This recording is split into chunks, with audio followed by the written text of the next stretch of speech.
పహల్గాం ఉగ్రదాడిపై యావత్ దేశం బాధతో ఉంటే కాంగ్రెస్ ఎంపీ ప్రియాంక వాద్రా భర్త రాబర్ట్ వాద్రా చేసిన వ్యాఖ్యలు తీవ్ర వివాదాస్పదం అవుతున్నాయి.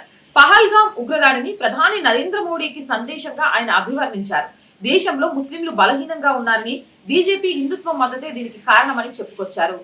నేను అడుగుతా, కాంగ్రెస్ పార్టీ ముస్లింలకు సంబంధించి లాభం చేయడానికి ప్రతి క్షణం తప్పించి వక్ఫ్ బోర్డ్ లాంటి చెత్త చట్టాలను కూడా తీసుకొచ్చింది.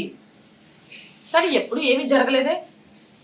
అయినా పాకిస్తాన్ ఉగ్రవాదులు భారత మిలిటెంట్ రూపంలో వచ్చి నీ మతం ఏది అని అడిగి చంపితే ముస్లిం మత మౌఢ్యాన్ని అర్థం చేసుకోవడం వదిలేసి ఇది బీజేపీకి, నరేంద్ర మోదీకి, అసలు రాబర్ట్ వాద్రా నాతో పాటు రమ్మనండి, ఆయన సెక్యూరిటీ ఏమైనా పెట్టుకొని భారతదేశం మొత్తం తిరుగుదాం. ముస్లింలను చూసి హిందువులు భయపడి పారిపోతున్నారా, హిందువులను చూసి ముస్లింలు పారిపోతున్నారో చూపిస్తా.